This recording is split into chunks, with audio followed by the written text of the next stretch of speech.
This is Nigeria's first family healthy lifestyle and entertainment radio station, 107.3 Darling FM. Hello and welcome to the World News. I am Paul Emoghene. Here are the headlines. All Progressives Congress suspends membership registration in Delta State. Mobile police inspector allegedly commits suicide in Imo State. Former civilian governor of Lagos State passes on.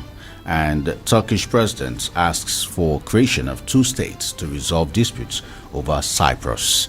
Details shortly.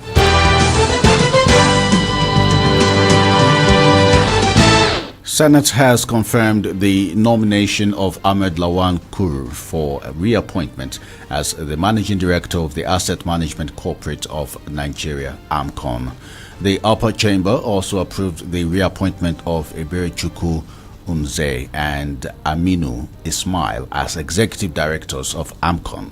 The approval of the Senate followed the presentation of the report of the Senate Committee on Banking, Insurance and Other Financial Institutions by its chairman, Senator Uba Sani, Kaduna Central, during plenary. Sani, in his presentation, said the nominees has been recommended to be confirmed for appointment because they performed exceptionally during the screening. Lawan urged them to perform better during this final tenure. Also, the Senate President, Lawan, referred President Muhammadu Buhari's request for the appointment of new service chiefs and that of former service chiefs for appointment as envoys to the relevant committees for screening. A mobile police inspector, simply identified as Umar, has shot himself dead after he returned from an official assignment in Owerri, Imo State. Reports revealed that the inspector, until his death, was serving at Area Command Headquarters in Owerri, Imo State. The tragedy, according to source who pleaded anonymity, occurred when the officer went into a private room, locked it up, and shot himself in the stomach. The development had caused panic in the area. The source said although the mobile officer complained of being sick, nobody envisaged he was going to commit suicide. When contacted, the spokesman for the police command, SP Orlando Ikoku, confirmed the incident, stating that the State Commissioner of Police, Nasiru Mohammed, had ordered an investigation into the murder incident. Imo State government, in collaboration with the State Command of the Federal Road Safety Corps, FRC, have commenced the enforcement to clamp down motorists and vehicle owners who obtain their licenses from unauthorized places in the state. Speaking with journalists along Owerri-Okigwe Road, Chairman, Imo State Internal Revenue Service, Justice Okoye, stated that this is to ensure the ugly trend of fake number plates in the state is being curtailed as directed by Governor Hope Uzodinma.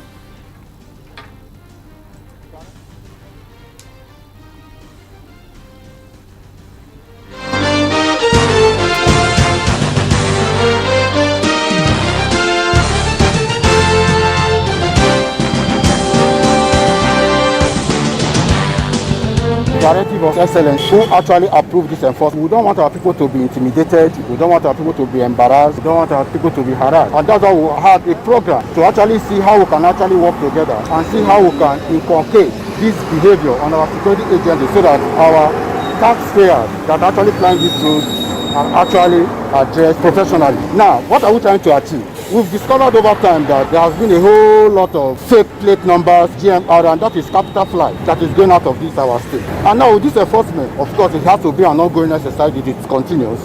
We are trying to actually identify those fake plate numbers, those fake license numbers that has actually eluded our state in no distant time. Also speaking, FRC Sector Commander Roland Onamusi stated that those apprehended will be made to face the full wrath of the law. Be arrested and will be made to do the needful. If it's your driver's license, you will be asked to go and do your driver's license. If it is your number plate or your vehicle paper, you will be forced to go and do same. So that is the major consequences. And that, of course, will have met our target. Our target is to encourage people and to force them also to see that they do the needful. Road taxes, we cannot afford to leave people evading road taxes.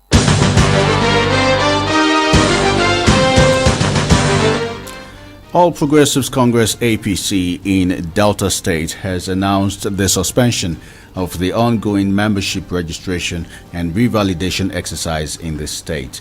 This was contained in a statement by the party's publicity secretary, Sylvester Emoghene, in Asaba, the state capital. As at February 9th, 2021, supervisors to man the 27 local government areas had been trained, while preparations were on for the training of those to man the wards and units levels on February 10th and February 11th, 2021. Unfortunately, the expectation of party faithful had been put on hold due to the suspension of the exercise. Meanwhile, Zamfara State Chapter of the All Progressives Congress APC has commenced the registration and revalidation of members across the state, saying that its members have been cautioned to obey the guidelines of the party. Addressing newsmen at the party secretariat in Gusau, the state capital, the state committee chairman of the party, Lawali Liman Kura, said the registration and revalidation exercise was expected to be hitch-free, as security operatives will be on top of security issues that may arise. According to the caretaker committee chairman, every registered member is free to participate in the registration and validation exercise of members. Kura, however, appealed to all party faithful to continue giving their unflinching support to the party, stressing that Zamfara State still remains a stronghold of the APC, even though the party did not form government in the state. Bauchi State Governor Bala Mohammed has signed into law a bill establishing the Bauchi State Oil and Gas Academy, Al-Kelari, and two other bills. Other bills signed into law were a law on tree planting and conservation and the repeal of a 2070 bill on the State Investment Promotion Agency. Signing the bills, Mohammed said the state government, in collaboration with the federal government and other bodies, decided to establish the institution to provide human capital that will fuel oil and gas exploration and exportation in Nigeria. Former Lagos Governor Lateef Jakonde has passed on. His death was announced by the Lagos State Governor Babajide Sanwo-Olu. Babajide Sanwo-Olu, while announcing his death, said he was a venerable statesman, outstanding politician, public administrator, and the first civilian governor of Lagos State. Lateef Jakonde passed on at the age of 91 years. This is 107.3 Darling FM Owerri. If you're just joining us, you are listening to the World News. In the news, All Progressives Congress suspends membership registration in Delta State. Mobile police inspector allegedly commits suicide in Imo State. Former civilian governor of Lagos State passes on. Still to come, Turkish president asks for creation of two states to resolve disputes over Cyprus. Still ahead is business and entertainment news. Stay tuned. Missed any of the developing stories during the week? Do you want to get up to speed with the news? Tune in to the People's Radio 107.3 Darling FM at noon every Saturday for the Week in Review. The Week in Review, reminding you of the week's stories today.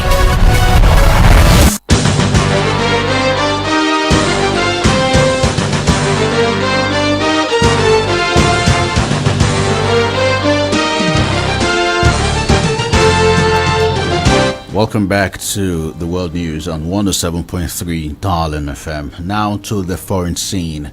Turkish President Recep Tayyip Erdogan says the only way to solve the dispute over Cyprus is to establish two states. Speaking during a meeting of his ruling Justice and Development Party's parliamentary bloc, Erdogan said the only way to achieve peace and resolve the issues between Greece and Cyprus is to create two states. Cyprus has been divided since 1974, when the Turkish army responded to a military coup on the island, which was backed by the Greek government. The island was effectively partitioned, with the northern third run by a Turkish Cypriot government and the southern two-thirds by the internationally recognized government led by Greek Cypriots. In business news, Federal High Court sitting in Abeokuta, Ogun State capital, has dismissed a suit by Olumide Babalola, a legal practitioner, against the Central Bank of Nigeria (CBN) over its policy on current account maintenance fee. Reports revealed that Babalola in his suits contended that the policy and guidelines of the CBN violated his fundamental human rights.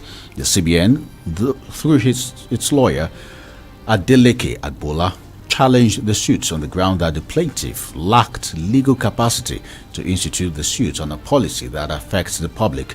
Agbola also had contended that the plaintiff failed to show that the CBN acted in bad faith or breached any law by issuing the guidelines.